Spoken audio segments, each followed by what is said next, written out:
కడివి నీరుగానే ఈ వర్ష ప్రభావం వల్ల కురిసిన వర్షం వల్ల ఎంతో జనజీవనం అంతా అతలాకుతలం అయిపోయింది.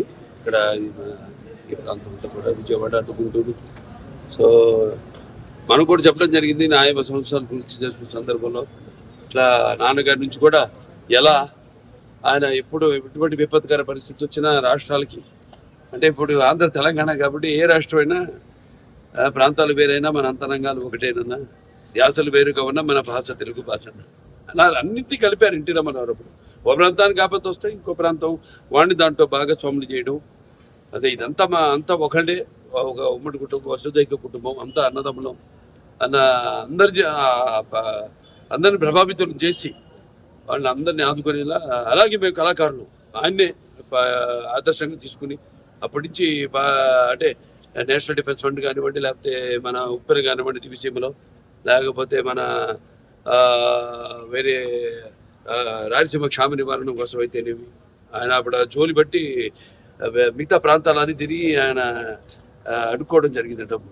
అలా అందరిలో కూడా మన తెలుగు వాళ్ళకి ఒక ప్రత్యేకత, అందరినీ ఒక ఎటువంటి మనకు భేదాలు ఉన్నా అవన్నీ కూడా అంటే మేము ఉంటాం యూనిటీ డైవర్సిటీ, అంటే పార్టీలకు కానీ ఎటువంటి కులాలకు కానీ ఎటువంటి లేకుండా అందరూ వాళ్ళ సోదరులకి, వాళ్ళ పక్కింటి వాళ్ళకి, వాళ్ళ బంధువులకి జరిగిన నష్టంలా భావించి ఎప్పుడు ఎల్లప్పుడు. అలాగే చంద్రబాబు నాయుడు గారు, మా కళాకారులు అందరూ స్పందించారు.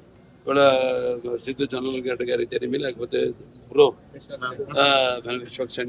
విశ్వసేన్ గారు అయితేనేమి, అలా చాలా మంది నటులు ఎవరికి వాళ్ళు షూటింగ్లో వాళ్ళ పనులు ఉంటారు.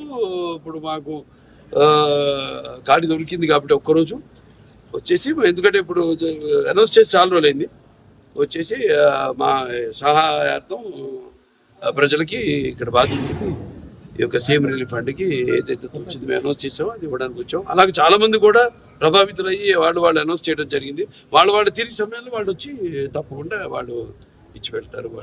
వాళ్ళు ఏదైతే ఇద్దామనుకున్నారో, ఏదైతే వాళ్ళు ప్రకటన చేశారు. అయినా ఇది లేనిపోని రచ్చ చేసి ఈ పేర్లు ఎందుకు లేని పేర్లు ఎత్తడం కూడా అనవసరం. ఏదో ఎంత హాస్యాస్పదం అంటే ప్రభుత్వం సృష్టించిందట ఈ వరదకి, అంతకంటే హాస్యాస్పదం అంటే దీనికి అదే అడిగితే ఏం మాట్లాడాలి మాకు తెలీదు. మనకు తెలుసు వాళ్ళ గురించి ఏం మాట్లాడాలో, ఏం మాట్లాడకూడదు.